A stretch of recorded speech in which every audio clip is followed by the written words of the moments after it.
What's up, guys? It's the Essential John L. Crossfire. And I am Nova Lee. And you guys are tuned into Caught in Conversation. Shaka laka laka.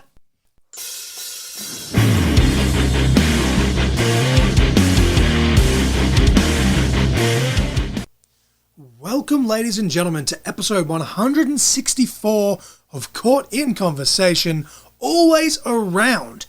I am the Essential John L. Crossfire, and I'm riding solo today, and I probably will for the next handful of episodes. And first and foremost, we just missed 2 weeks of episodes because I did just lose my grandfather. I'm not going to harp on it too much because otherwise I'm going to start ranting and probably start crying, and I don't want to take away from this episode that we have today with our guest, Wolfman, who did just tell me once we finished recording this, it was his first ever podcast. So thank you, Wolfman, for allowing us to be the first show that you've come on. But we did just lose my grandfather.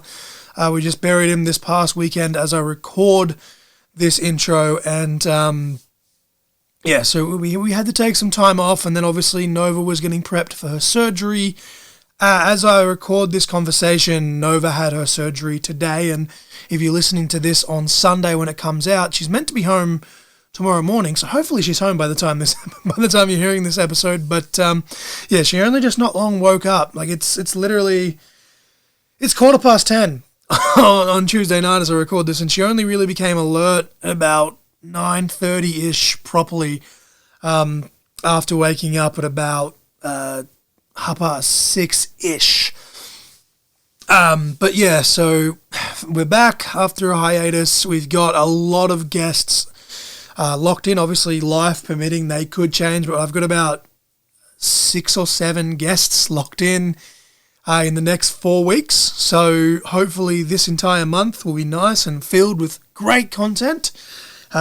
It's just, most of it will probably be without Nova, unfortunately, but the show must go on. We are here. I am here. Nova is still very much here in spirit. And speaking of being here in spirit, I'm just going to get straight into the song and match of the week. The song of the week this week is going to be Old Man Emu by John Williamson. That's a song that resonates very highly with my grandfather. As a shock to no one that was there, we did play it at his funeral and we all had a giggle to wrap up the ceremony. And it wasn't even intentional, but in this conversation, Wolfman just talks about how, he took a few hiatuses here and there due to injury, but he was still always around doing ring crew and stuff like that. And in a roundabout way, it has a double meaning because it's almost, well, it wasn't intended to be when I first named it that, but kind of like a double meaning to my grandfather, who I know I'm a very spiritual person myself. He was a big believer in the Dreamtime, being an Indigenous Australia. So, to me, I feel like he's going to be always around. So that's why I've picked that for the song of the week this week. It is Old Man Emu by John Williamson. And the match of the week this week will be Undertaker versus Shawn Michaels at WrestleMania 25. And I guess it probably morbid mentioning a wrestler by the name of The Undertaker straight after talking about death, but in a roundabout way, it's also kind of funny. But again, wasn't intended. In this conversation, spoiler alert, one of Wolfman's favorite matches was the Undertaker and Shawn Michaels match at WrestleMania 26. I personally prefer the 25 match, but we both agree that if you watch both of those two matches back to back, it's an absolute masterpiece. But the official match of the week this week is Undertaker versus Shawn Michaels at WrestleMania 25 in 2000 this is going to test my knowledge, 2009. Great match. We have had many matches with The Undertaker as the match of the week in the now 164 episodes that we've had. A couple have also been from this same WrestleMania streak, and obviously we'll, talk about that in the conversation with Wolfman. But yes, song of the week, Old Man Emu by John Williamson. Match of the week, Undertaker versus Shawn Michaels at WrestleMania 25. But I'm going to get straight into this conversation with Wolfman. So without further ado, I'm going to press this button.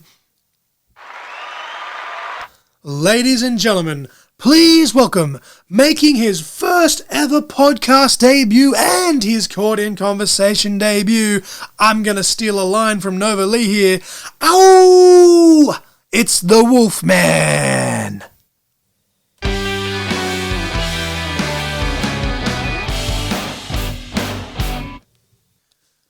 Ladies and gentlemen, I am here with the one and only Canberra's Wolfman. I shouldn't say Canberra's Wolfman because he has travelled interstate a handful of times, but he's most known in the Canberra, rural New South Wales region. But this is your first time on the show, and I thank you for coming on. And yeah, we're just kind of talking a little bit off air, and I'll say it again now that we're recording, is that here at the compound, as documented in the last few episodes, we did have someone try and break in recently.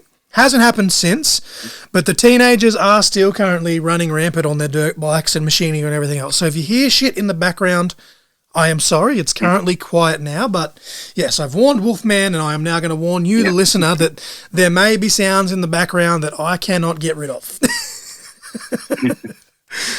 Oh, God, yeah. Bloody kids, Wolfman. I feel so old saying that. Like, we're both only fucking 30, but, like, kids, man. Yeah, I know, right? Jeez, yeah. They make me feel fucking 80. But we always ask the same question. You and I both. We always ask the same question to break the ice for first-time guests here on the show, and it's a very... people say it's a generic question. I say it's a very important question, and that is, simply put, what was Wolfman's first ever professional wrestling memory? Ooh. Professional wrestling memory. Oh, God. There's so many, like, first depending where you kind of break it, because it's like, you have, I suppose you can say you have categories. It's like, you know, as a fan growing up, and then when you step into the ring yourself, there's like a lot of firsts there. I would say, I'd probably say, like when I did step into the ring, let's say in regards to that, my first and probably earliest memory, stepping into the ring, was probably my first match, I believe. I think it was against Wrath, I think in ICW. I can't remember if it was Golden or Amateur. I faced him, I think, twice or something in my first couple singles matches. This is going back in 2011, I believe, so a bit of a while back. But yeah, I remember. I just remember being very, like as we were just saying briefly before, like, you know, thinking about it now, it makes me feel old. But yeah, thinking how much younger I was back then, you know. Pretty much, one of the standout memories for me now. Like, yeah, it's been quite a while now since then. Well, but as a fan, I just remember going to the shows, you know, camp shows when I was younger. You know, just seeing Russell Love Muscle, you know, and then getting to wrestle him a couple of years later was awesome. You know, getting to share a ring with a, you know, a childhood, you know, hero of your own pretty much was pretty good. So what came first for you, Wolfman? Was it the local shows, or did you discover it on TV first? Yeah, I definitely discovered it on TV. You know, like growing up as a kid, saw it on TV. I had a bunch of friends that were into it as well back then. Favorite wrestlers are Undertaker and Randy Orton. Those are the two wrestlers I really definitely were fond of growing up as a kid, and then got to see some local shows around Canberra, probably when I was about maybe 9, 10. So, like, yeah, I was a fan of it, like, pretty young, which was great. So, it's the first came TV, watching it on TV, and then, as a usual wrestling fan, and then finally actually got to see it early, which was great. Like, when I was, like, when you're still young, it's good to see, that, when you're a kid, you get to actually see it live. Much different than it is on TV. So you just mentioned that in around 2011 you actually made your debut, but from discovering it on TV to then going to live shows, at what point did you decide that you wanted to take that step and start training, and how did you go about that? So I know that I know, I think it was probably going a little earlier back when I was still a fan.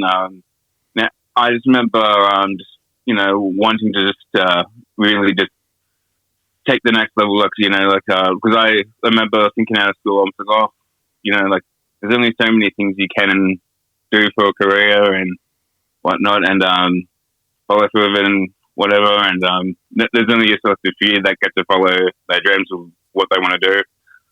So I was just like, geez, I'm already coming to the end of high school at this point. I really want to do something now before I waste any time, just dive into it straight away. So I was just looking around,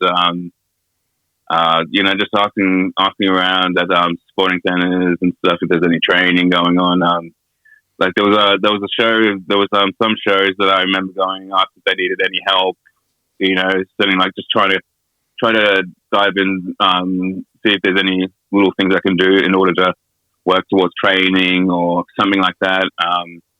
And there's always little small jobs before that, becoming into a wrestler. You can help set up the ring, and you can even ask to help out promote the shows, which is great. Just to get you familiar with yourself, what it's like to be at a show and whatnot. I pretty much tried looking for little small jobs to see what I can do before reaching to that goal to actually being in the ring and finally be able to have matches and stuff like that. And later in life, just trying to smash out things bit by bit was my pretty much my answer. To just try to break down the barrier there in order to kind of actually find a secure place to train and wrestle, which was great. It was a bit hard to find it in Canberra at the time as well. I think back then as well, so it was kind of like there's a lot more wrestling facilities now and stuff across Australia now, which is great. There's a lot more opportunities for wrestlers now than I feel like there was maybe 15 years ago. Oh, absolutely. And I will say, and we'll get into it a little bit later on about the hiatuses that you had here and there, but even when you were having hiatuses from wrestling and training, you were still showing up at shows, whether locally or interstate, just to help set up and stuff because you wanted to be around it. And I commend you for that, because you were traveling up and down New South Wales literally just to do ring crew, just because you wanted to be around wrestling. So I commend that 100%. Yeah, but, I do love being involved, whether it's taking the bumps in the ring or I like being involved in some capacity. If there's a show that there's always help some way. You can always help in some form of capacity, whatever. Whether you're wrestling full time, part time, or just doing even a referee or some cameraman job or something like that. There's always some form of thing where kind of like other places where even at your other jobs or something where you're down to staff or something. There's always someone that always fill in for or something like that. It's always good, always handy to have that kind of not just a backup, but just someone to be there. Whether it's it's always good to have an extra set of hands as well with that type of stuff as well. Some places wrestlers generally should be able to focus on the matches more, so if it gives them that little bit of time to be we finished 5-10 minutes earlier than usual. If it gives them that few extra minutes to go over the match or something like that, it gives them that extra bit of breather or something throughout the day or something, just to fit that extra thing in before they have the match. Yeah, then that's great. That's what we kind of aim for in a way in some sort of aspects there. Hell yeah. I love that attitude. I really, really do. And now that I've got these stitches out, I can't wait to get back to shows and start throwing shit around that I haven't been able to throw around for the last, 4 and a bit years. But before we move too forward, was there a particular match or moment watching wrestling, whether that be on TV or locally, that made you want to take that step to be a wrestler? I remember. So I remember when I was a little kid. I remember a few years before I even got involved with wrestling, because before I even got to have my first match, I was pretty much, as I was saying before, I was doing these little things leading up to it and whatever, just trying to get involved as much as I can with wrestling, how to kind of learn, the ins and outs, how wrestling works, and all that stuff. I know that I know when I was watching it as a kid, I just remember this. It was just a random moment. I was at school one time, and I think it was something about focusing on careers or something, right? And I just remember my third grade teacher or something just goes, "You need to decide to make, like it's better to decide a career what you want to do. Like, there's like, there will be jobs that you're going to have to do in the future that you may like or may not like, or blah blah blah blah. But if there's one that you really like, I suggest try find one now. Like when it's early, I was like, yeah, that sounds pretty cool. The way like it was one of those things where it just got to me, and I was just like, yeah, that sounds pretty cool. I've been watching wrestling for the last couple of years now, and I'm just like, that's what I really want to do. Like I was like, that's something I want to focus my attention on. When I finish up school or something like that. Yeah, it's just one of those things. Yeah, like that I wanted to do then. But like, I think that was one moment that kind of stood out before, like, just, kind of watching it. Like, and yeah, it was kind of, even I was just watching it on TV then, and only just starting to, like, later in the year, I was just starting to watch some local shows, which was really cool. So, yeah, I think that was one standout moment that kind of got me there for that one as well. That made me want to, just do that. See, I like that because it's not like a traditional route. Like you've literally have your teacher like look at you and say, "What do you want to do for a career?" And you kind of had that like almost epiphany then and there. That's kind of cool. Like because for me, like there's certain matches and moments where I've gone, "Oh, I want to do that," or "Oh, I could do that." Yeah. But I love that you had it in that type of setting. That's really cool. Yeah. Like but in regards to match, there was matches that did really encourage me to kind of be like, "Boom, you should definitely go for it." When I was younger, I was not only a fan of Undertaker, but I was a huge fan of Randy Orton stuff. When he won his first world title, that was a huge moment for me. I think that was one of my first pay per views. I think I watched. I think it was SummerSlam '04. It was like the one that I saw on TV. It's an amazing like spectacle as well that unfortunately, for obvious reasons that we won't harp on, kind of gets lost in the shuffle. But that's a hell of a moment when you go back and he's wearing like the pinky red trunks and babyface Randy Orton just before he got booted from Evolution. That was hell man.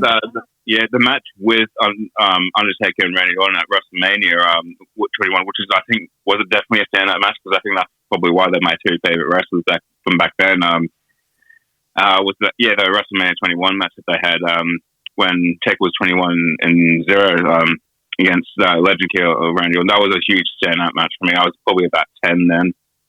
It was around my 10th birthday that match happened, and that one was definitely a standout. I was like, I was amazed how like storyline, like they continued the storyline up until the end of that year or something, and the stunts Undertaker pulled off throughout that year, and like the storyline was really good. Long story short, hell yeah! That's I felt like that was definitely a match that definitely was like, that's so cool. I want to be able to have like some cool kind of like type of storyline where it's just like very full on, just attracts the audience, like and like get new fans at the time than me. Pretty much at the time I was still a fan there. Like it got me, just really hooked on it. So I was just like, that's definitely a match that I really liked. I remember there was one highlight in that match. I think Undertaker reversed the tombstone or something into an RKO. That was huge. I was like, whoa. When Orton countered the chokeslam into the RKO, that is a classic spot. Sorry, not the tombstone. Yeah, that's the one. Yeah. Undertaker countered Orton's attempt at a tombstone into the tombstone, which is probably where you were getting. Yeah, that's the one. Yeah. So don't get me wrong. My ADHD brain does that shit all the time. I was like, I knew what you meant. It's fine. Your brain just kind of goes 10 words ahead of you. A little bit there. No, I knew what you were going for there. You got my back there.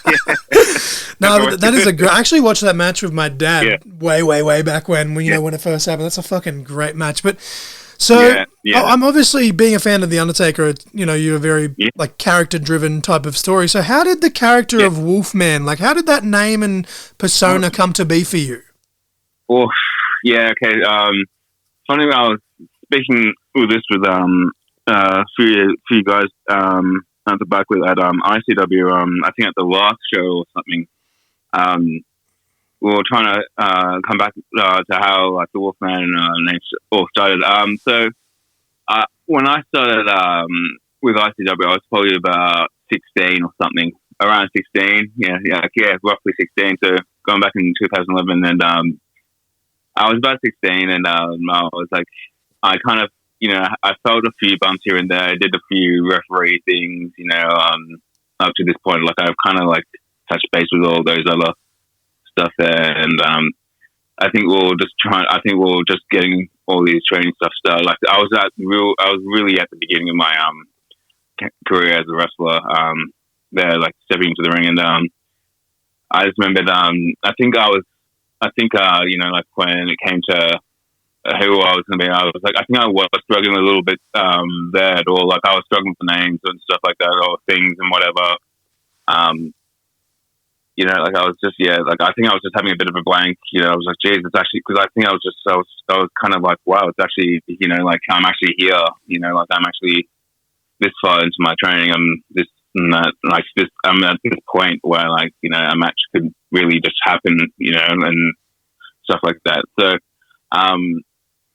when it came about, I remembered like I had obviously like one of the first few things is that I just had a beard that just really grew out. Like, a lot of people thought I was easily like 25 or nearly 30 sometimes. Like, my beard just grew in real early. So like, and me, like this was like I'm Italian as well, so like I've got a bit of a Italian background, and I feel like that's partially to blame with that. But I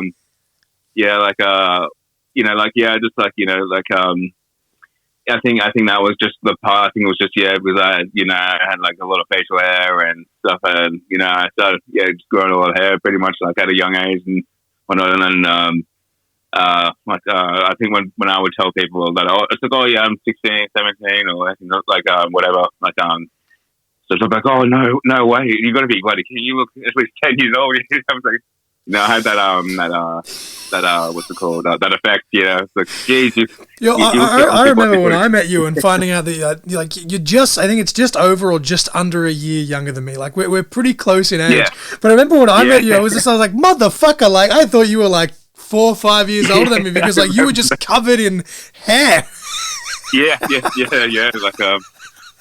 I'm finally going a bit bald now than like since then, but what's it called? Like I remember that day. I feel that was that at Belconnen or Tuggeranong, I think. Oh, I think it was Belconnen the first time I met you. From memory. Yeah. So technically I met you in Goulburn, but it was very unofficially because it was for like 2 seconds as we were doing Ring Crew way back when. Speaking of the Wolfman character though, we've seen you both with and without a mask, and the picture that's going to be on the thumbnail is you with a mask because that was the best photo we could find when we went to the archives. But like, which version do you prefer, with or without the mask, and how did the mask come to be? So I was planning, so in my first run I became Michael Evans as well. Like I distanced from the Wolfman character briefly, and originally I was planning to go under a mask with that, and then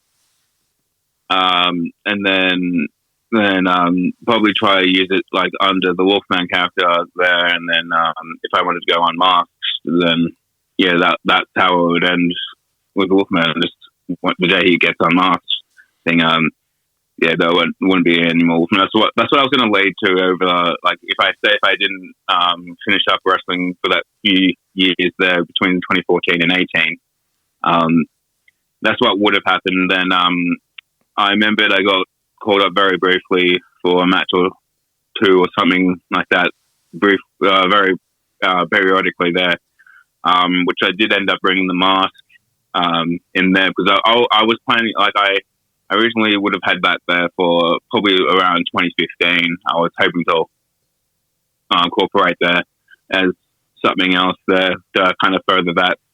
And then because my colors are blue and white regards to gear, so like hence the blue and white mask there. The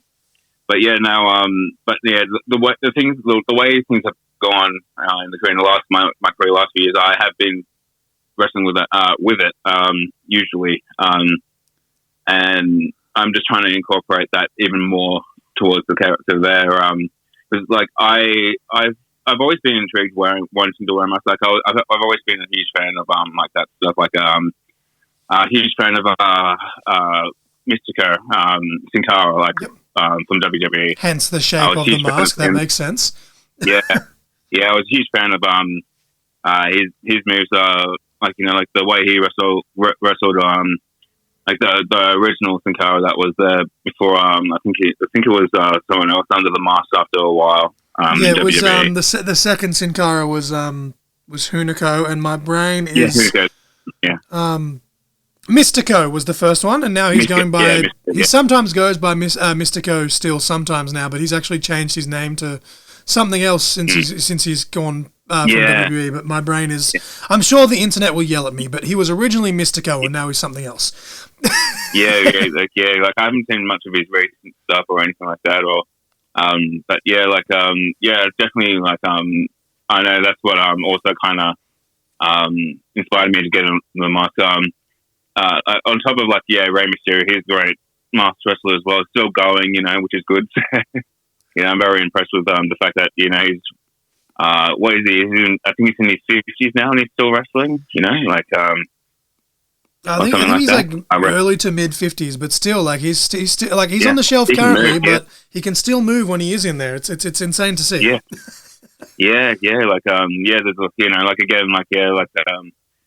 just for a quick wrestler like him, I'm not the most quickest in the ring myself, but it's good to kind of be inspired to kind of do everyone's kind of known to whether or not if it's there for the strength or the quickness or their technical abilities in the ring. You've got a few wrestlers that can really bust 5 moves on you in 20 seconds. And then you've got some people that can just military press you with one hand, and then you've got people that can do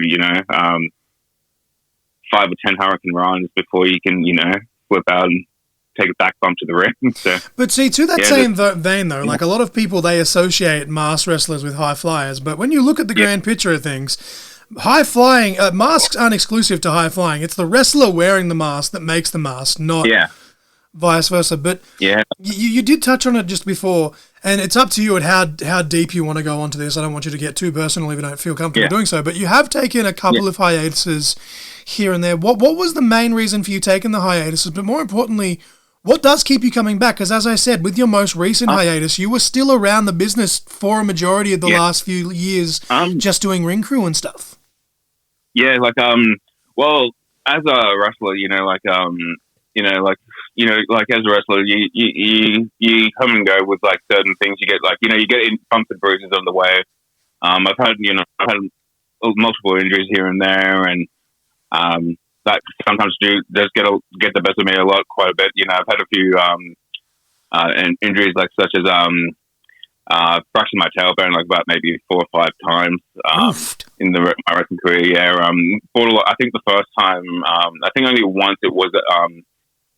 I think it was only once or something like that where it wasn't wrestling related but sports related. But there was times where it was just still there hanging by a thread. So I've had problems with that. I had random injuries as well. Some of the injuries do kind of catch up with you sometimes. It's kind of like luck of the draw really sometimes. But I had a bite. This is what kind of stopped me wrestling for that couple of years there with ICW.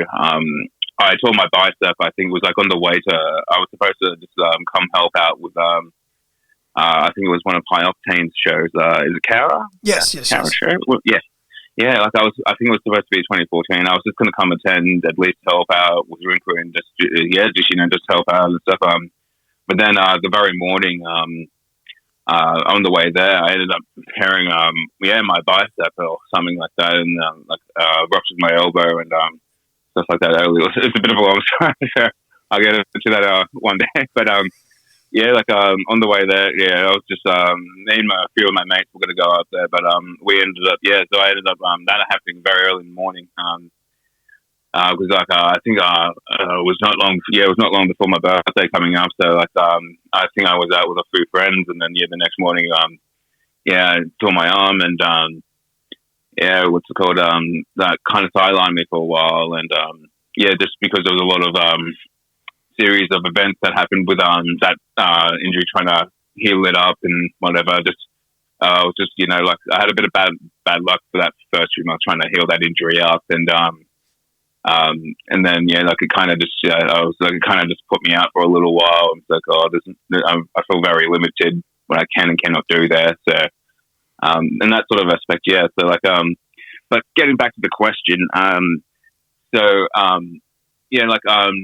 so the thing is, what brings me back in here, quite here now, is that I feel like being able to keep track of everything now. I feel like I'm in a lot much more better shape type of thing.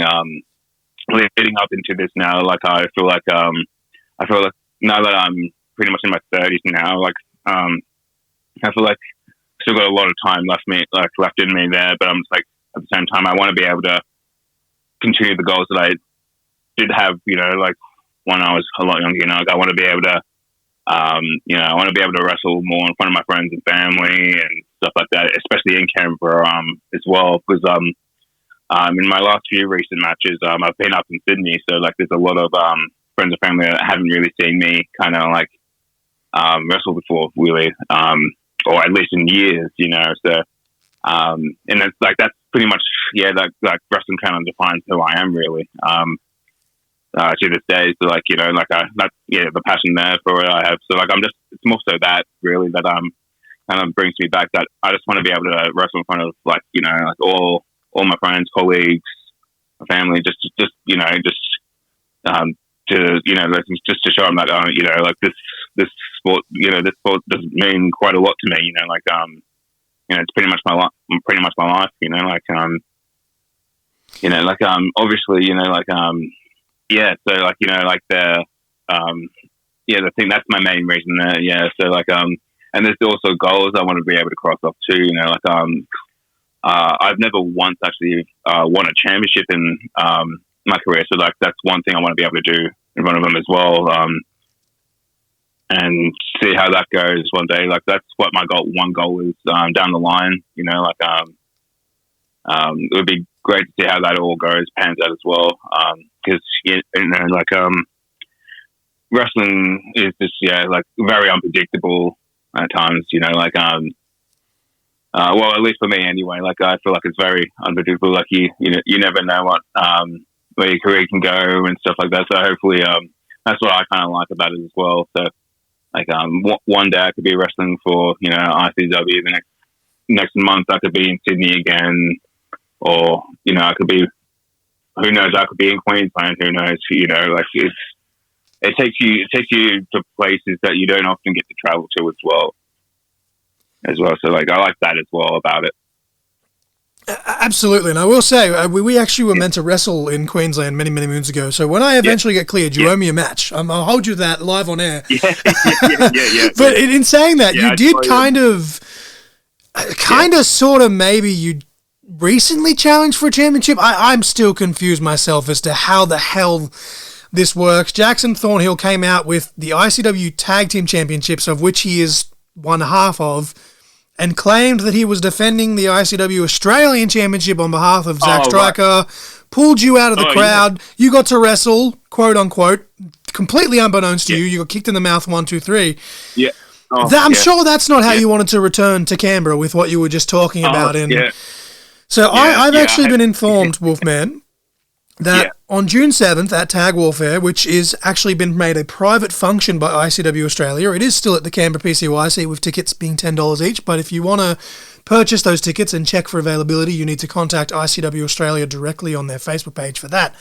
But I have been told by ICW management that there's still a few. Obviously, we've got 4 teams now that have declared for Tag Warfare, but there is still a couple of spots open, which in true ICW fashion will be determined by a random selection. I have been told that you have put your name in the hat for that random selection. So my question to you, first and foremost, is what prompted you to throw your name in the hat? And 2, if you are selected, is there anyone particularly you're hoping that you get to team with, or alternatively, anyone you're hoping to face? Well, I know, firstly, I know that the reason I put my hand up for that one is because this is just the main reason for, this may answer most of the questions here, but I put my hands up for that one is because, firstly, I want to get my revenge on Jackson Thornhill because, like, that was very uncalled for. I was not expecting it. I had no idea. I was, like, he left me dizzy. I was just an official then. I obviously, like, as you guys saw, like, I was. That was the last thing I was expecting. Beyond caught me off guard. I didn't even get, like, the ref came out as well. I'm pretty sure or something. So, like, I was even asking him what was going on. I don't think I've ever seen him before. Can't remember his name. Referee Jacob or something. I think. Yes, very young ref. He's come a long way in such a short amount of time. Worth mentioning that too. Yeah. Like I had to ask what the ref. He was unsure himself too. So like, we're all confused there. Like, not sure what the plan was originally there. Like, if he was supposed to have a match or something, I'm not sure like what that was. I think I was just like supposed to officiate it myself or something. Like there was something going on there. So like, and Jackson Thornhill just came out and then it just happened. I was like, I was just, you literally left done there. That's my main reason why I put my hand up for that. Tag Warfare. I believe he's one half of the tag champ. It's very bittersweet for me because, like, he represents Rogue, as does Zack Stryker, and my two young boys being the tag team champions means a lot to me. But I haven't spoken to Jackson since the last ICW show, except for him telling me to shut my face at that ICW show when myself and Nova were on commentary, and he even gave Nova some grief, which he got bigger balls than I would, because I wouldn't give Nova grief. There's a reason, happy wife, happy life, and all that, mate. But we were absolutely appalled with his actions, which I think we made rather clear, and I do apologize on his behalf because that's not how Rogue is meant to act, but. Hey, look, if you get selected, I wouldn't be mad if it ended up being Wolfman and insert partner here versus Rogue in the final. Yeah.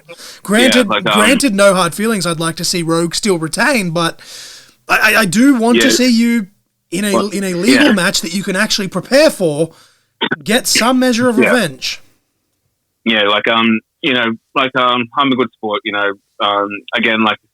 I'm not going to have the biggest grudge against them, here, but like, I wouldn't know who would be in the wrong place at the wrong time, but like, best of luck to Rogue, in their defense for their tournament coming up at Tag Warfare, because, when and if I do get selected, anyone can be my partner. I'm really not fussed, to be honest, at this point. Again, there's already a lot of teams, a fair few teams already selected, so, my chance of having a tag team partner, who knows? Even if I have to go into this by myself, I will and face them 2-on-1. Don't know, don't mind. I'll take, as long as I can get face to face again with them. At least with Jackson Thornhill, just because of that kick. I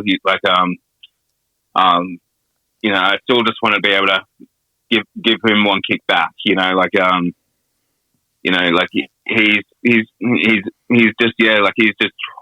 one of a kind wrestler that's just, that deserves one, maybe two, but, kick there. But he's going to get what's coming to him, whether or not that's Tag Warfare or, the day I do get my revenge, he's going to be the one, not being able to get up. So, best of luck to him. Hopefully he retains, maybe, just so that I can just get one up in there. I think it's more time that Wolfman does step up his game a fair bit, and there's not a better time than to do it than a couple of weeks away. So I will just say though, not to sit here and make conspiracy theories, but after the last Extreme Capital Wrestling show, Jackson had some sort of weird, I don't want to say friendship now, but he's acquainting himself with Whiplex. So my question is, with all due respect to yourself, Wolfman, what happens if it ends up being Whiplex versus Rogue in that final? Like, I don't know where Zack Stryker stands in that picture. Like, it's all I know is that, as I said, it's a private event now, so like, I obviously can't make it due to husband duties and health reasons. Because as we record this today, Nova's just had her surgery, which we've been very vocal about publicly. So I can't make it, but. Man, this is almost a must-see event, and the fact that they've made it a private function with limited seating, I think the people listening to this need to hit ICW Australia up, because whether you get your revenge or not, this night is going to be just absolute chaos, I feel. I agree. Saying that, if it does end up being Whiplex vs Rogue in the finals, there, I think I honestly I've seen Whiplex there a couple times. I've seen some of their matches. They are very in all honesty, they're very great talent. But again, it would be great to see how I would go against Apex or Benny Whiplash. In saying that, there's history there with yourself and Benny Whiplash. If you end up in that ring, God knows what could happen. There's a bit of history there between me and Benny there. It's a shame that we haven't had I don't think we've actually had a singles match properly there. But I know there's a bit of history there. Between me and between myself and him. But he's a much different person now that Apex Anderson's around, though, Wolfman. Much different person. Yeah, I know. Yeah, definitely, I agree. If that, I'll deal with Benny maybe a bit later. But I think my focus is on Jackson Thornhill at the moment, and potentially a tag team partner too at this point. But down the line, if Benny's ever up for a match, even his so-called his tag partner to Apex, I would love to face them one day as well. I think that would be a goal down the line there, against one or the other or both. I mean, look, I still owe Apex Anderson a slap or two, so if I get cleared anytime soon, I volunteer as tribute. I'll team with the Wolfman. Yeah, that'd be cool. Yeah, but, that'd be pretty cool. It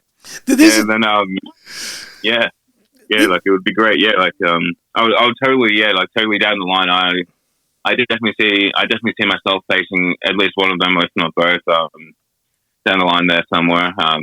I could definitely see us having a match that it would be very chaotic. That's for sure. I could definitely see something there. Again, my full attention's on tag warfare against these guys. I'm just hoping. I'm just hoping ICW management kind of sees. I'm sure that with the relationship that Court and Conversation has with the ICW board. I'm sure I can possibly pull some strings. And if Jackson's not going to answer my calls, I'm just saying maybe the Wolfman needs to at least give him a little cheeky shot. That's all I'm saying. But I'm not trying to start any arguments here on Court and Conversation, Wolfman. But with that being said, this is the part of the show where we start to kind of mark out a little bit, right? So you've been watching wrestling for a very long time. You've mentioned a couple of times in this conversation that some of your favorites are Undertaker and Randy Orton. You've already mentioned two matches that helped kind of inspire you, but just in general, as a rule of thumb, what are some of your favorite matches of all time, both that you've seen and then that you've had personally? Many. There is so many matches. I'm just trying to narrow it down here. You can give me just a handful if you want. If you can't narrow them down, that's fine. Yeah. I know another one. What was it? Another Undertaker match. I didn't like his WrestleMania 26 match against Shawn Michaels. It's better than the 25 match, to be honest. Oh, okay. I think it was I think Undertaker said it in one of his podcast interviews as well, that the 25 match he had with Shawn Michaels, I think, was more better wrestling, but then there's more drama in the 26 one. So I can, that's what I think I did like about it, the storyline leading up, because it was Shawn Michaels' time, and there was more. I think there was a more on the line there, more at stake there. In saying that, though, you watch those two matches back to back, and holy shit! Like, what a roller coaster! Right? Yeah.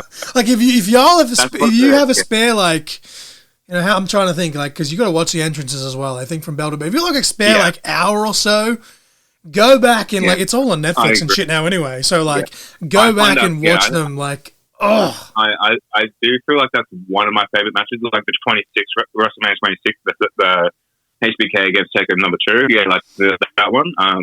Well, I've had more matches than the previous thing, but like at Mania is what I mean by that. Like I feel like I do feel like, even though in my opinion that I feel like I enjoyed WrestleMania 26, their match because more than the 25th WrestleMania.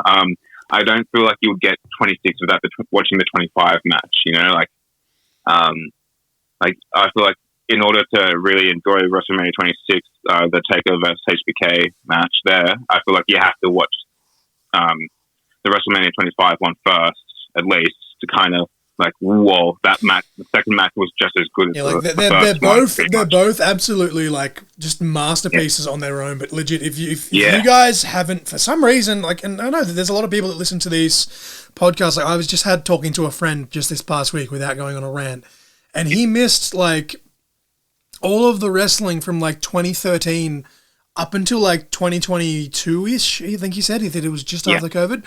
So like, if someone, you know, obviously 2009, 2010, if someone just missed those eras somehow, go back and watch those two matches, but back to back, and like, you will see what Wolfman's talking about. Like I can see that. Like, if 26 is your favorite, 26 is your favorite. I personally prefer 25, but absolutely, if you guys haven't seen them, or maybe you have seen them and you just want to have some nostalgia, watch them back to back. Like, just amazing stuff.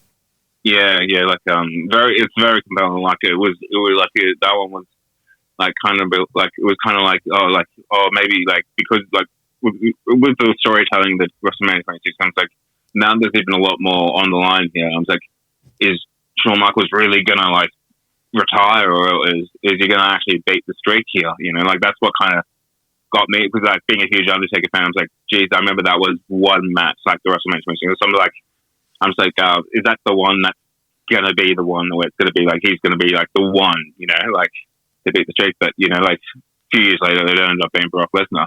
And then like, which I'm still salty about, and it's been 11 fucking years. But hey, that's my problem, because I'm a mark.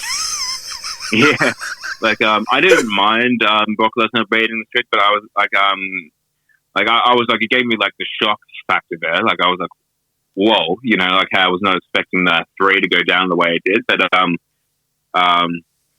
and I was like, I guess that it made sense if there was like no one else that they could have really put it on at the time. But I would have liked to see, again, I think I would have liked to see Bray Wyatt, rest in peace to him, Bray Wyatt beat the streak there, like, you know, like, or Roman Reigns or something. But I guess I don't know, that would have been a bit early in their career. I don't know, to kind of like have a go at that, have a crack and whatever. I don't know. Even like when Roman became the second person to beat Taker a couple years later, I was just kind of like, and like they did that thing where like he retired, but then because he wasn't happy with the match, he come back. It was just like, man, like, I know it's all like, you know, speculation, but you got to wonder, like, if he hadn't have lost to Brock previously, and that had have been the one and done Mania loss, would he have just kind of gone, okay, the match was what it was, and just left it? Like, it's one of those things where we'll never know. But yeah, I don't know. Brock was probably the most believable person to do it, but I just feel like it should have been a young guy whose career was like on the up and up. And as you said, like, the next year he faced Bray and obviously came back and he was in tremendous shape. Man, that whole WrestleMania was weird. You had Randy Orton in red like it was 04 again. You had Taker with the short hair like it was 04 again. I feel like a young up and comer should have snapped that streak and gone on a tear rather than Lesnar. But I get it. It just, I can get behind with Lesnar being being the one in that. But I think like some more favorite matches of mine. I'll probably say, I'm trying to think of matches outside of WWE. I was a huge fan of, like, when it came to like watching Ring of Honor, I was a huge fan of Samoa Joe and CM Punk stuff. Dude, yes. Let's go. Like I was huge. I was a huge fan of like their Ring of Honor stuff. Like back then, like I grew up. I think it was like when I was still young. I was like, oh, what's outside of WWE? And I was like, Ring of Honor was like I think one of the first ones I saw, and I think I saw a bit of AEW, but that was kind of links to WWE, but like back then. But yeah, Ring of Honor was really good back then. I even saw a bit like it's been a while since I've even watched some of the stuff lately, but yeah, I know that like I was a huge fan of CM Punk stuff back then, and all that as well. Like it was like this was like before he even came to ECW. Like I know I think I just remember him from ECW, which is how another reason why I was kind of saw. I was like, oh yeah, that's CM Punk from WWE. Like not long after he made his debut in there, because I was probably around 11 or 12 when I started probably watching about some of the Ring of Honor stuff on YouTube or something. It was like it was pretty interesting seeing all those stuff, and then like now seeing where they are now, it's very interesting how far they've come. Even them. So, Punk became from ROH champion to WWE champion in the span of 5-10 years or something. So it's pretty cool to see. But I think I do like we'll touch base with Samoa Joe. I do like some of his. I do like the way he wrestles as well. It's like for a big dude. Like I remember seeing him against Shinsuke Nakamura when they came to Canberra for NXT. Yes. I just couldn't believe the size of Samoa Joe. Like he was huge. I was like, Jesus Christ! Like and Shinsuke was like looked like he was like 10 foot tall. He looked a lot taller than I thought he was when I saw them live. I think it was at the GIO Stadium here, I think, or the AIS Stadium or something. Yes. Yeah, something like that. Yeah, AIS Stadium. Yeah, I'm pretty sure it was. And like I think I was sitting like maybe within 2 or 3 rows from like the side barrier or something like that. So I was fairly close to it as well. So like, and when I was standing up for some of the entrances, was some people were standing up too. So I was standing up and seeing how big, like when you're up close to some of these other wrestlers, like you can tell like they've been hitting the gym and full on like every single day, pretty much. Sometimes twice a day. So you can tell like like they do take care of themselves in the sense of like, geez, when they I would hate to get a close line from them, but Well, I remember like obviously I was there as well. I was front row, but kind of like diagonally, so like I was like a section back, but I had like a clear view. Yeah. But I remember like even at the time going, oh shit, man, Buddy Murphy's fucking jacked, and then like looking how jacked he is now, looks like he ate that Buddy Murphy for breakfast. It's like what the fuck? Yeah. Buddy Matthews now, I should say, but Buddy Matthews, like playing incredible. What's it called? I attended the World Series Wrestling at Penrith up in March, and that was unbelievable as well.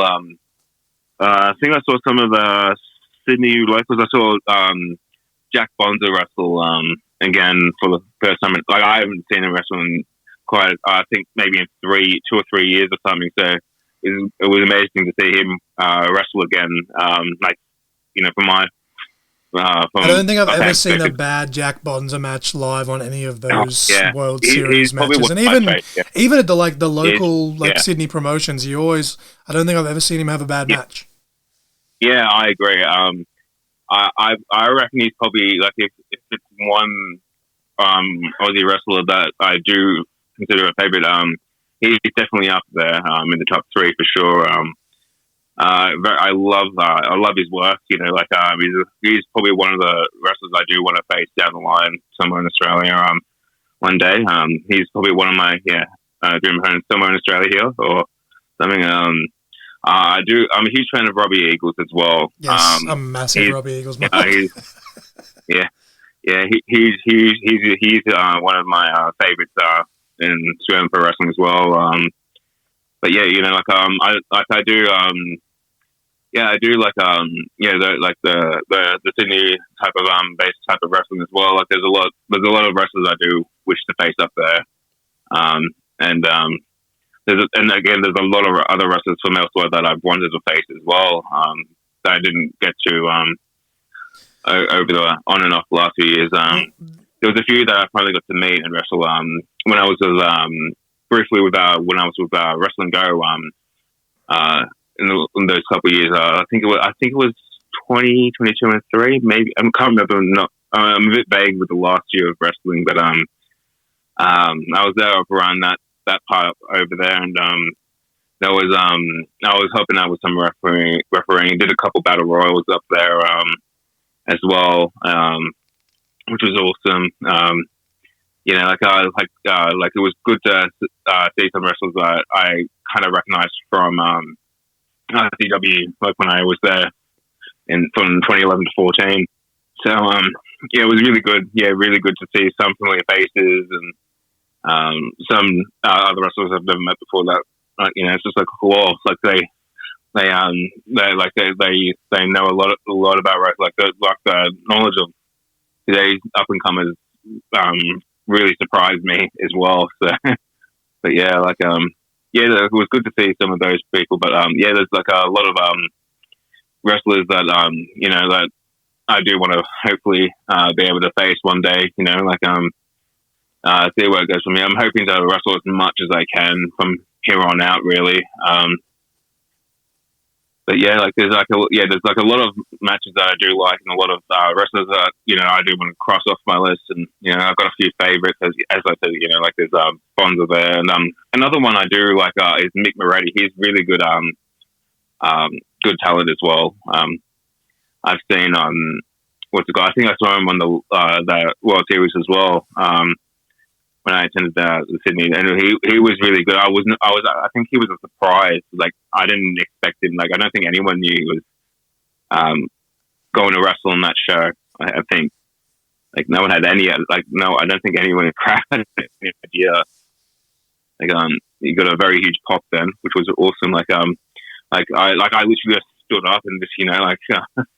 I was like, that's one thing that I do like about the WXW shows. I know a lot of the times people get mad because they only announce like a few matches, but I like when it's like you kind of go, okay, who's this guy going to face? And 9 out of 10 times it is a local guy, but it's just a matter of okay, which local guy or local girl got the call, sort of thing. I like that aspect of it because they do that in most towns, and it's a little thing. And because Mick, you know, Mick's been around Sydney for forever, obviously he's going to get a pop regardless. But when you're just like, oh, it's this person versus this person, and then his music hits, it's like, oh, shit! Like, I like that aspect. I really do like that aspect.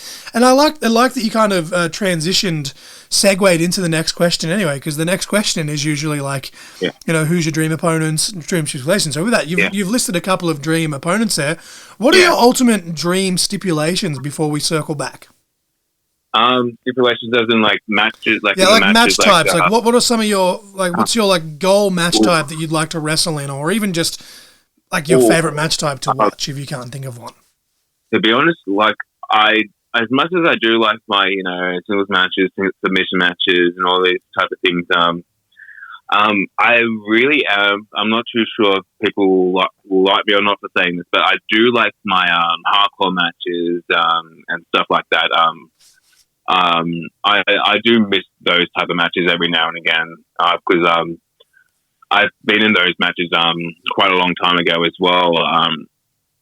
Like those type of matches, like very briefly, and I just wish I got to do them a bit more than what I got to. And I think it was mainly 2012 I got to do like some hardcore matches, like just random matches, like a Monsters Ball match and all these stuff. And like it was pretty cool doing that stuff. I think I did it briefly up in Queensland up there, and then I think I think there was I don't think I really did that much stuff in Canberra.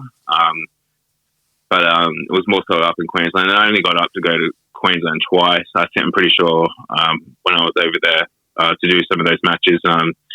But I really wish I got to do that a bit more. Like just variations of hardcore matches up there. You know, like I know like that you'll get some fans or something saying, "Oh, you know, that's probably not proper wrestling or something." But I'm just like, hey man, it's flavors of ice cream. I'm a very big fan of deathmatch wrestling, but it has to be done right and has to make sense. Yeah. Sort of thing. Who knows? Maybe we'll see Wolfman versus Jackson Thornhill in a Monsters Ball match. Yeah, For that'd be pretty ICW, cool. you never know. But circling back, before we get to the last question, we'll just circle back to one of the previous questions. What are some of your favourite matches that you've personally had? Would it be those hardcore matches, or are there any more that stick out to you? One of my favorite, there's a couple that I would say my favorite, but like for different reasons. One of my favorite matches, I wouldn't say I probably would have said on my part it could have gone a bit better. On my part of the match, I think one of the matches was actually up in Queensland, and I faced his name is Cyprian. He was Cyprian, and he was one of my I would say it was really awesome to face him in the match. It was pretty cool. This was going back in 2012, I believe. So I was about 17, and I just remember getting told by someone from I think it was HSW. I think it was the company I was with, and it was pretty cool. It was like, oh, you're gonna have a few matches, I think, or at least a couple of matches. I ended up having a fair few then over the weekend, because we had like a family show and then an adult show the next day, and I think I got to face him once or twice, and I think one of the matches was like I really liked that we had. Like I think it was on the second night or something. I'm pretty sure, or it may have been the first night, and it may have been the first night. I'm pretty sure. Like, well, it was just a family show. Sorry, first show, and then the second one. It was this is us going back, so I'm a bit vague with that one, but that was one of my favorite that's one of my go-tos when I think of one of my favorite matches. But I feel like when it comes to Canberra, I did actually like this one was actually a random match. One of my favorite matches was actually the ladder match, the Pick Your Destiny match. I think whatever it is, so that was I think the one that I had was in 2013. I'm pretty sure, 90% sure it's the 2013 one. And it wasn't too long before, I think it was like within the 6 months or something before I ended up getting sidelined for my injury for my bicep in that first one there. And I remembered this is one of my favorite, this is probably one of my favorite moments too. What's it called? We were having the match, and like some of the briefcases are already taken. The one in the middle was still there. I was about to climb up the ladder and stuff like that, and I was so close to reaching it, thinking I was going to get it, whatever. Thinking I was going to get it, and then I copped a whack in the, it's got a whack and like right in my back type of thing, and I think it was Tank that made me drop pretty much. With the wooden slats. Yeah. Yes, I've seen that match. I've seen that match. Yes, yeah. Yes. Yeah. Dude, he welted you like a motherfucker. I remember seeing that. Yes. Yeah, I felt like I just dropped like a fly. I just remember that was one of my favorite moments because again I was pretty close on getting that bloody briefcase there, but the drop, even though when I went to watch it back, the drop, because I actually kind of felt the drop. Like I felt like I was a lot higher when I dropped. So, but I didn't realize I was standing on I was literally on one or two stairs. But it hit you that hard that it just rattled your whole. Yeah, I felt like I was like the road runner, smacking into a cliff. Oh, dude! And just falling up. The things we do for the love of wrestling. I seriously thought, I thought that was one of my favorite. I was like, geez, why did I act like I bloody just dropped off the top of the ladder? I'm near the goddamn bottom of the ladder. That's just like a step away, those slabs of wood, thankfully they were very thin though, because they did really damn hurt though. I remembered, I think they did leave marks on my back. I was like, after maybe a few days, but I was right after that. But like I was expecting one of them to snap of them because of how thin they were. I was expecting them to, I'm not sure if they did or not, possibly, but it just felt like it was going to snap and like I think it just gave me a couple hits or something every now and again. In that match, I'm pretty sure. But like that was one of my favorite matches as well. And my favorite moments there. And yeah, I won't forget that one. That was definitely a good one. And like I've had a bunch of favorite opponents as well. One huge memorable name you might remember as well. He doesn't. I don't think he wrestles anymore. He goes by the name Steve Taylor. I'm pretty sure. Yes, I met him very briefly when I first came into the business in 2013, 2014. Oh, he was one of my favorite opponents. But I'm surprised I didn't mention him earlier. Highly entertaining. Yeah, I definitely think he was one of my favorite opponents. For sure, 100%. I'm surprised I didn't actually bring him up before, but he's probably my favorite opponent. Like he was probably one of the greatest opponents I probably faced in the ring as well. Like I think we had more battle royals and stuff like that together. I can't remember if we had a singles match. I'm pretty sure we did. We may have had a dark match or something together. I'm pretty sure because I remember when he was I was going through my face run and all that stuff. And I think he was just one of my opponents, and we just I think we he had an amateur background, so I didn't have much. I didn't have I've been around amateur wrestling, but I never really gave it a go or anything. I didn't enter it on that sort of level like anyone did when they go to amateur wrestling.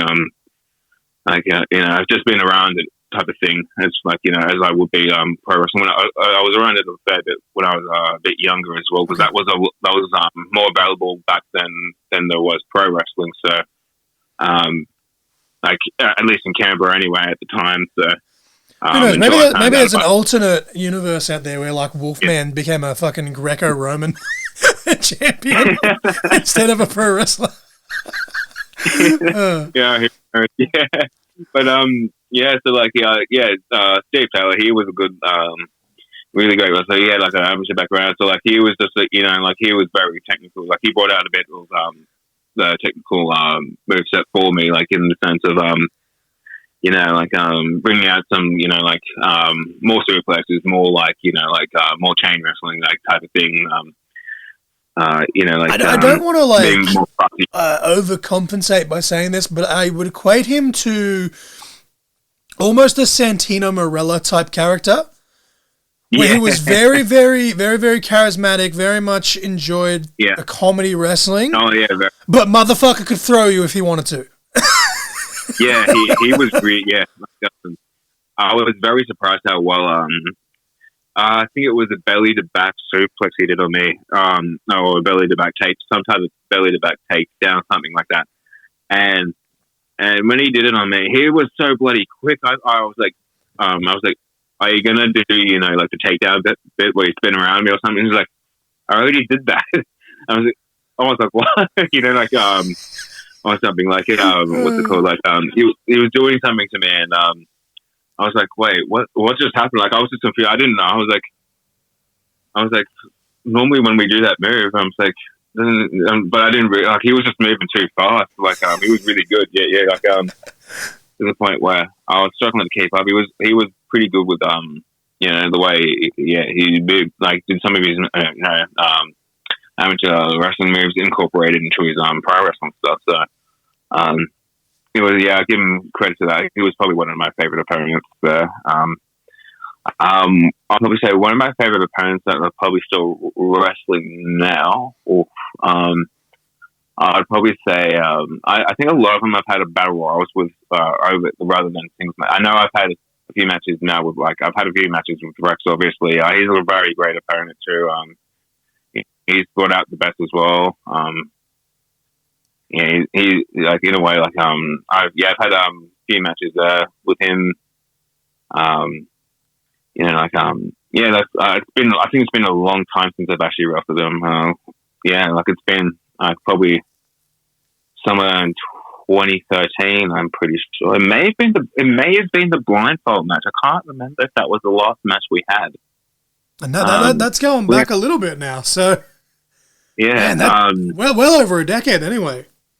Yeah, well over a decade. Yeah, I think that was our last singles match that we had. Like it was somewhere early. I'm pretty sure it was somewhere early mid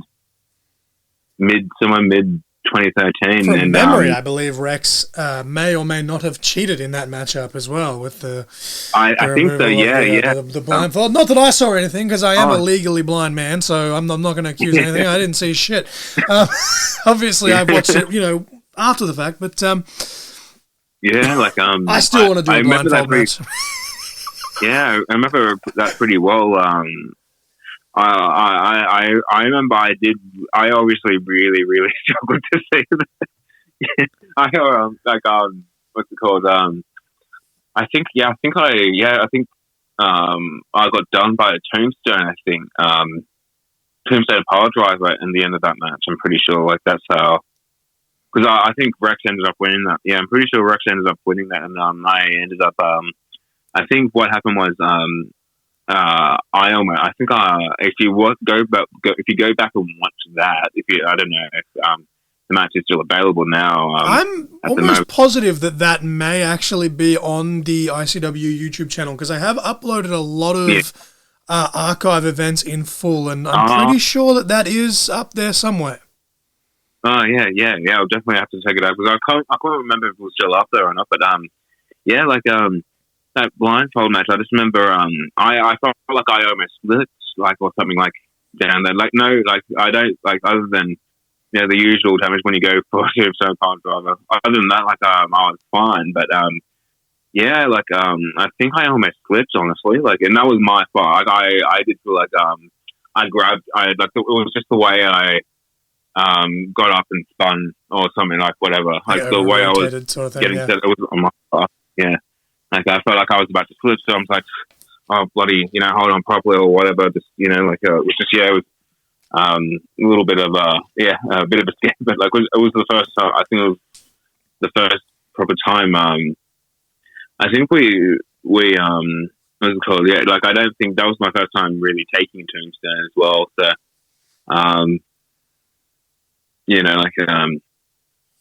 I was just like, oh, okay, well, hopefully, hopefully it doesn't hurt too much. But what's it called? Yeah, I remember that was a lot of my singles matches happened around between 2011 and 14. I think I stopped with ICW and singles and all that stuff in 2014 around February. So this was very early 2014. Okay. 2014, early 2014, and I remember. I think I remember my last two matches. I had 3 matches that show.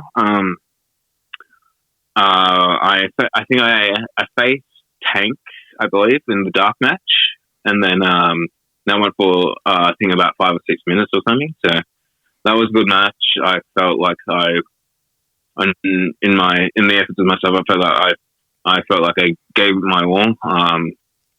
And then we had I can't remember what order these last 2 matches came in, but I faced Devious Dave. I think I was in a feud with him, and Russell Love Muscle at the time.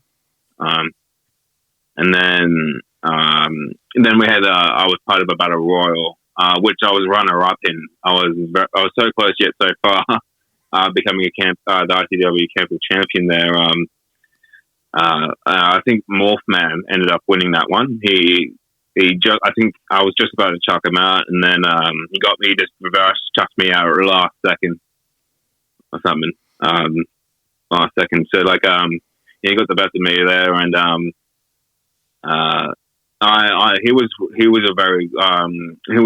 he's another opponent I wish I could have had a chance to wrestle, other than the multi-man type of matches, type of thing. I wish I got to have a singles match with him that I didn't get to have. So he was one of those ones I wish I got to. but yeah, like there's a lot of opponents that I wish I could have had to face, but yeah, Hell yeah, we've just like. Considering this is only like just a little bit over an hour of a conversation, I think we've yeah, done pretty well of digging into like the lore of Wolfman here. But before we go into all the yeah, plugs and everything, we always end on a non-wrestling question, just as kind of yeah, like a little fun fact sort of thing. Now, this is yeah, one that we sure, have actually asked a few times, but we've actually stumped quite a few people. So I'm going to okay, attempt to to stump Wolfman with this one. Knowing my all luck, right. you'll answer it straight away. But what is your guilty pleasure movie / TV show, if you have one? Ooh, okay. I can't. I'm stuck. I'm a bit stuck on movies at the moment, but TV shows. I know. One go-to one is. I've been a bit of a fan of the Cobra Kai series. So that TV show's been pretty cool. Like I've watched all the 6 seasons, and can't wait to see what they do with that new movie that has that Daniel LaRusso guy and Jackie Chan or something that had the old Yeah, Karate Kid, the new Karate Kid, like was it Yeah, called yeah, Karate like Kid kind Legends of or like, Karate Kid Legacy or something like yeah, that? Yeah. yeah. So I heard that's coming out. I already had somewhere this month or something. Yeah, I saw the trailer come Coming on an out. ad on Yeah, TV the other day when Nova and I were watching the yeah, footy, and I was like, dude, this looks fucking sick. I yeah. still haven't watched Cobra Kai. Now that all the seasons have been released, I will probably binge it at It's some point. it's But yeah. It's definitely worth a watch, especially if you've seen like all like the first three Karate Kids and even the fourth one because like it has some like direct like little when they leave little hints of like the yeah, like previous Easter movies eggs into and like stuff. Yeah. yeah. Like, even with the fourth one, there's some to an extent, but so like what's it called? Because it still has like it has that Mr. Miyagi guy, and it's still or something in the fourth one. So there's some same characters in there to an extent. In the fourth one, like not many people really know about that.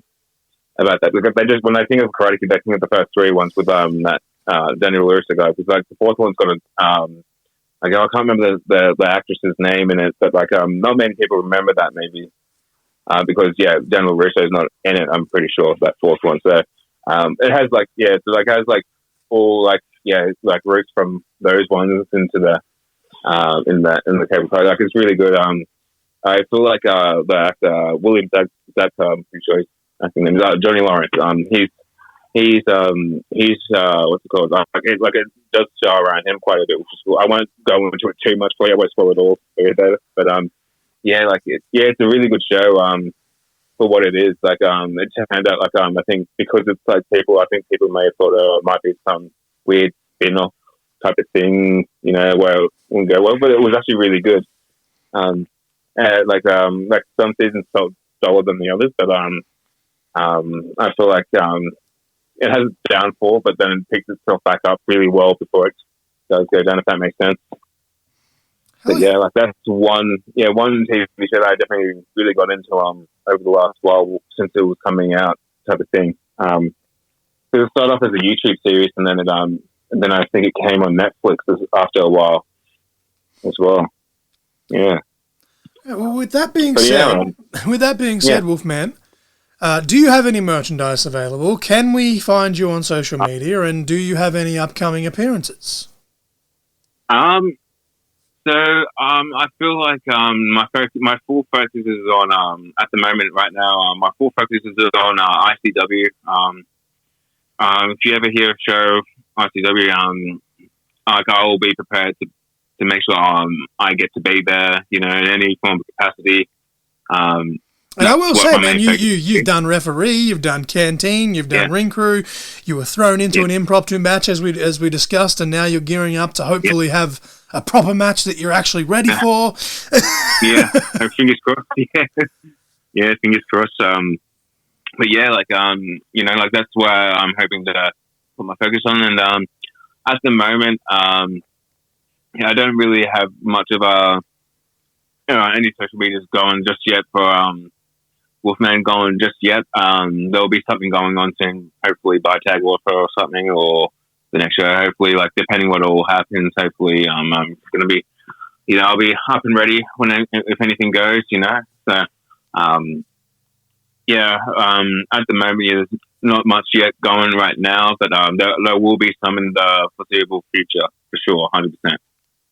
Okay, so I guess in that case, just stay tuned to all of the ICW Australia socials to see if Wolfman makes an appearance. That's yeah. You will definitely hear from me from ICW Australia and the Canberra page as well. That's where you'll find your updates about for now. That's where you'll definitely find any updates about yours truly. So yeah, for 100%. Just keep an eye on those pages, and you'll be right. hell yeah. Well, with that being said, I think we've covered quite a lot in just a little bit over an hour, and I appreciate you for coming on here and jumping on, and I do apologise to you and to the listeners that this conversation may seem a little bit more chaotic than usual, but as I did mention earlier, the day that I'm recording this is the day that Nova's had her surgery and stuff, and obviously this is off the back of my grandfather's funeral, so my life is just very chaotic right now, so I've tried my best to compose a professional interview. So I appreciate you for bearing with me and coming through the kinks. Even before we went live, I was having technology issues yet again because technology fucking hates me. But I appreciate you coming on, my dude. Yeah, 100%.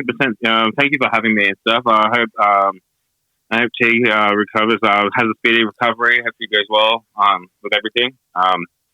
And definitely appreciate you having me on here. It was great to finally be on here.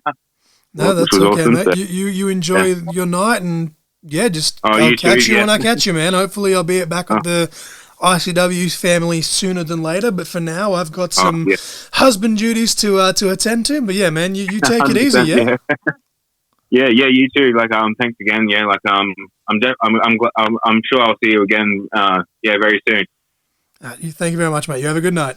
Yeah, you too.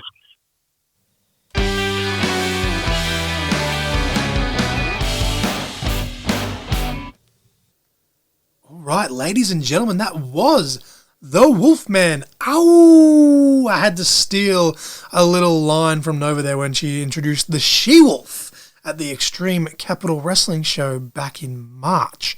I wonder if She-Wolf and Wolfman are from the same wolf family. Maybe kind of like how Michael Lee and Nova Lee and Lance Storm and Tony Storm and, y'all get the picture. But no, thank you to Wolfman for coming on. And as I said in the intro, the fact that not only was this his Court and Conversation debut, this was his podcast debut, his first ever podcast. Very, very honoured. We've had a nice handful selection of guests that have come on this show that probably legit 75 to 80% of the guests we've had have been oh yeah, this is the first ever podcast I've ever been on, and that makes me feel special. That does make me feel very special that they've allowed us to give them for them to give us the opportunity to interview them, but to allow us to give them the opportunity to tell their story. When I'm sure there's many, many other people out there who have also offered to do the same thing. So that's really cool. I appreciate that very, very much. But yeah, great conversation with the Wolfman. As I said, fortunately, I will not be able to make Tag Warfare. My next scheduled appearance is October for the Emma Butler Memorial Show, and if I can swing it, I want to try and get to the yet to be named show in August, but that remains to be seen, unfortunately, with just life and health of my own and Nova's health and just everything else. But yeah, thank you very much to Wolfman for coming on. As he said, he doesn't have much in the way of socials at the moment, so just keep an eye out for ICW socials and stuff to see what the Wolfman is up to. Of course, even though Nova's not here as always, I will put her link tree in there as well as mine. They contain all of the podcast socials and our socials and everything else. Yet another episode goes by where I sit here and think, man, I should really do a link tree for Court and Conversation. But as I record this outro, it is now 10:30 at night on a Tuesday. So by the time I finish editing this and put it up and upload it for the Patreon early access, cheap plug, which I'll get into even further in a moment, I couldn't be bothered. Sooner than later, it'll be there. But my Linktree does contain the Amazon wish list, the GoFundMe, the Pro Wrestling Tees store. Speaking of wrestling tees, we have 15 15 Radiation Kick shirts here on hand at the compound. 4 medium, 4 large, 7 extra large. If we sell all of those shirts, that is $150 raised for the Emma Butler Memorial Tongue Cancer Charity. $30 a shirt, $10 each shirt goes to the Emma Butler Charity. You can either pre-order them to pick up at the show, or if I'm going to be in your neck of the woods, like I just delivered one to one of my cousins in Goulburn. I was in town for my pop's funeral, which was a very somber event, but I still managed to raise $10 for charity while I was there. He hit me up and was like, "Hey man, I got the money, bring me one of those shirts." But also for 1 to 2 shirts for an extra $10, so $40 for 1 to 2 shirts. I'm taking a hit there, but it's fine because I'm still making sure that I'm basically more just trying to break even with the printing costs more than anything. The most important part is the $10, which does go to charity, and each time I donate to charity, I post it on social media for you all to see. It's not that I want to be praised for donating to charity. I just should do it so I can prove that, hey, your money is going towards this wonderful cause. But yeah, that's all there. Hit me up, etc., etc., etc. Now, also in that link tree, we have the Patreon page, where for $5, for $5 dues, as Nova likes to say, you get access to our early access tier. So, for example, I'm recording this on Tuesday. I'm aiming to have this up by midnight before I go to bed coming into Wednesday. But if not, it'll be up at Wednesday at the latest. So you get it, quite a little bit in advance. My God, what are words? Buy that t-shirt from the Pro Wrestling Tea Store. If I get enough inquiries about that, I might even actually make some of those up and have them on hand here at the compound, as well as the Radiation Geek shirts. Anyway, if you have tier 2 and up, so $6 US, $10 Australian, you can get access to the digital copy of my first ever children's book. I keep saying I need to crack down on the remainder of this little mini-series, but life has just been hectic. But I do want to do that as a goal because I want to finish these 3 books in the mini-series for the Alphabet Smackdown series, because I do, even if I don't publish it this year, I want to start working on my first full-length children's book this year and have it out by the end of the year / the earliest, very early 2026. But yeah, it's all there. And of course, $15, you get access to the video watch-alongs, you get the pick a topic for episodes, etc., etc. And of course, $20 is the Supernova tier, where you get anything and everything, and you'll even get a shout-out for as long as you are a subscriber in both the intro and the outro. And if I get enough subscribers to the $20 tier, I want to do Patreon exclusive giveaways. For example, I have a 2K14 signed Undertaker card.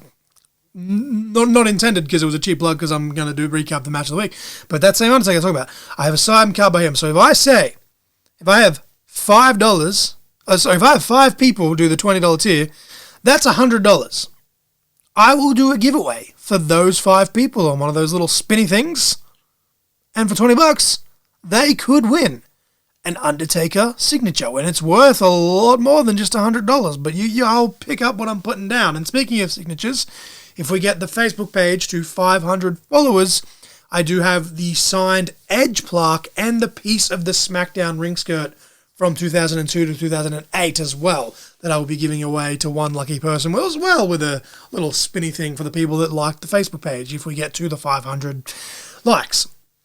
I hope I am not tripping over my words too much. I know I do all the time, but today is exceptionally worse, as I've described why, coming off the back of this weekend, and today being very flustered with, my lovely wife going in for her surgery, and I wish her nothing but the best, and so far there doesn't seem to be any signs of, complications, and she had a big smile on her face when I walked in the room, so that's nice.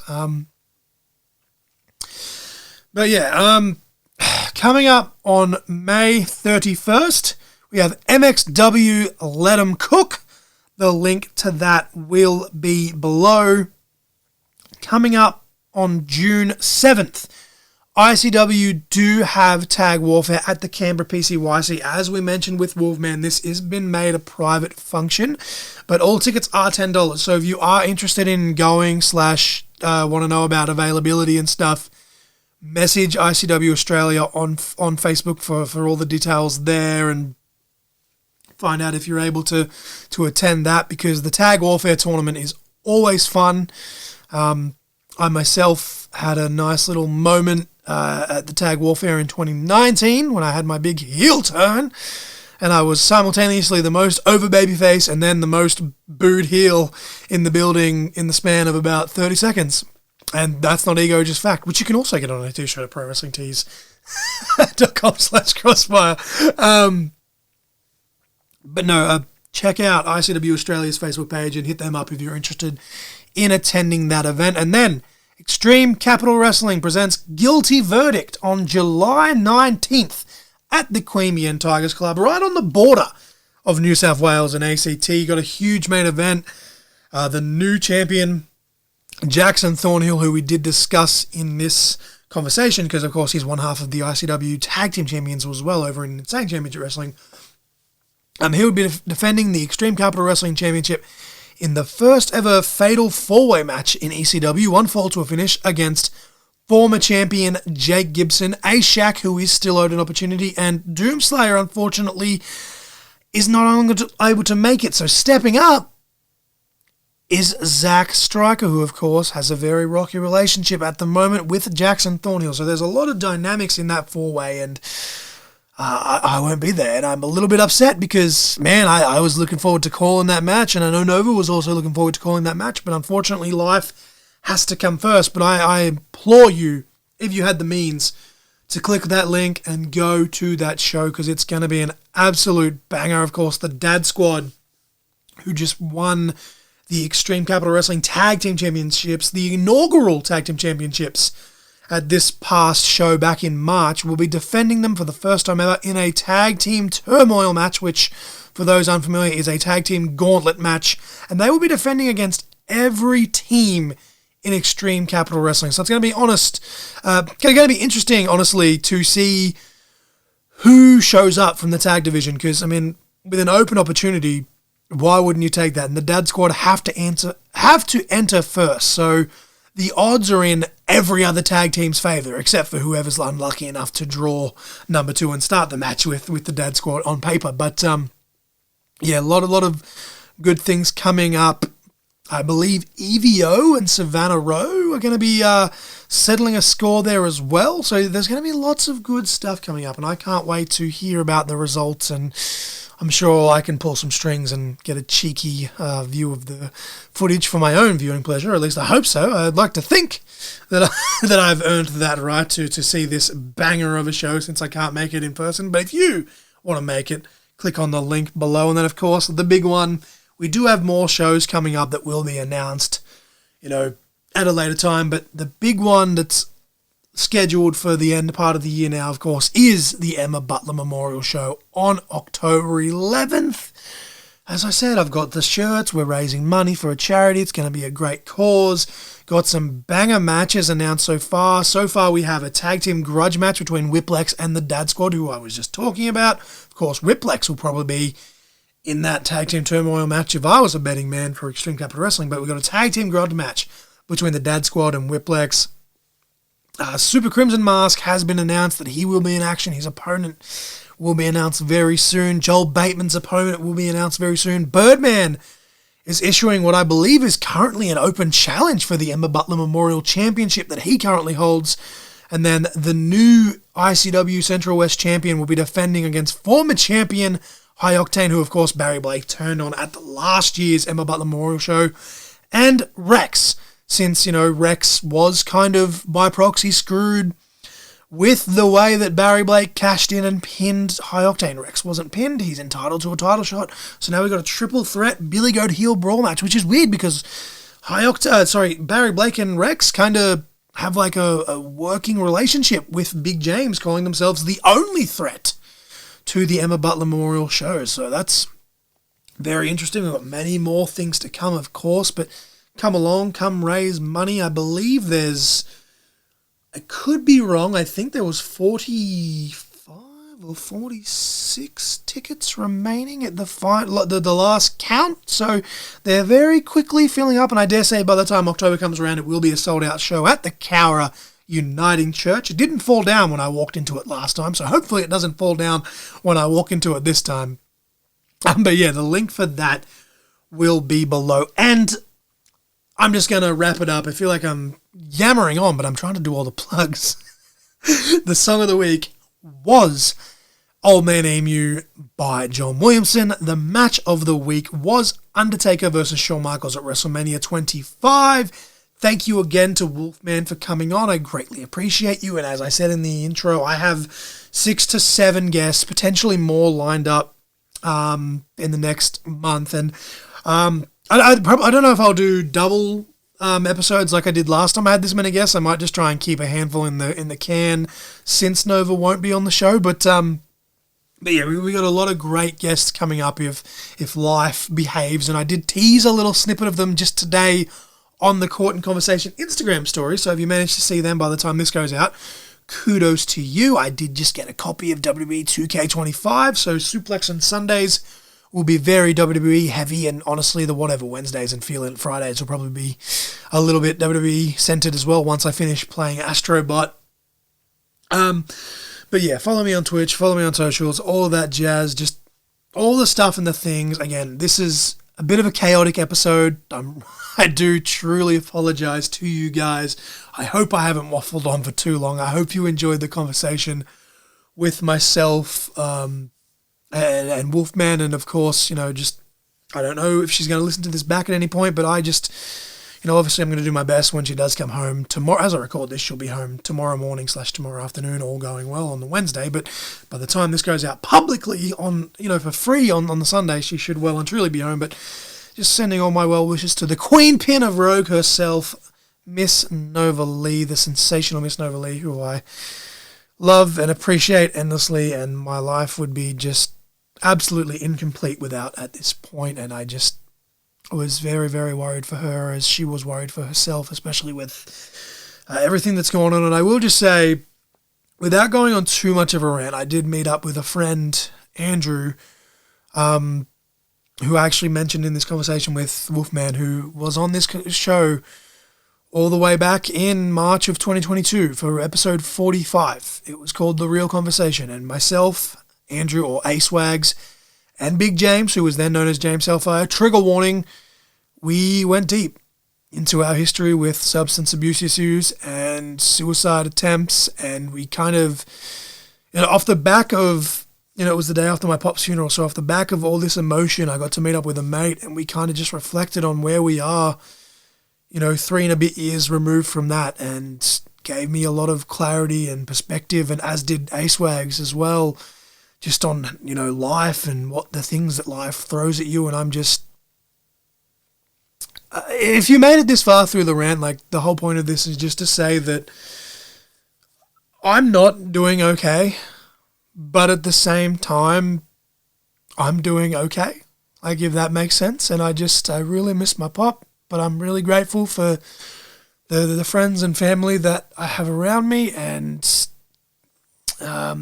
having this chat with Wolfman was much needed after a very stressful day, but just much needed after a stressful couple of weeks. And those of you that, all 2 or 3 of you that were actually like, oh, hey, man, when is the next, episode going to be? Because I did say that it will be a week or 2. And those of you that were actually waiting for the show to come back, I just really appreciate you, because this is always a great distraction, as is my... as are my Twitch streams and everything else, and, graphic design and all that bullshit, which is all linked and whatever else. And, the reality is, I know for a fact that someone may listen to this who will say, yes, the reality is I probably need therapy. And I've had an actual therapist say that. So shout out to you if you do listen to this. But these episodes are very much therapy, and I just appreciate every single one of you. And yeah, I don't want to keep going in circles as I always do in these outros, especially with Nova not here to pull me back into line. But no, I just, I'm feeling a lot of things right now, but this was a much needed conversation, and yeah, just thank you to Wolfman for coming on. Thank you to you guys for listening, and yeah, I am the essential John L. Crossfire. You guys were just caught in conversation. Rest in peace, Pop. I love you very, very much. I'll miss you, and of course, hopefully Nova will be back soon, and I just send her all my well wishes, and I appreciate all of you guys that have sent in your well wishes for her as well, and I will pass those on to her. But yeah, I am the essential John L. Crossfire, as I just said. You guys were just caught in conversation.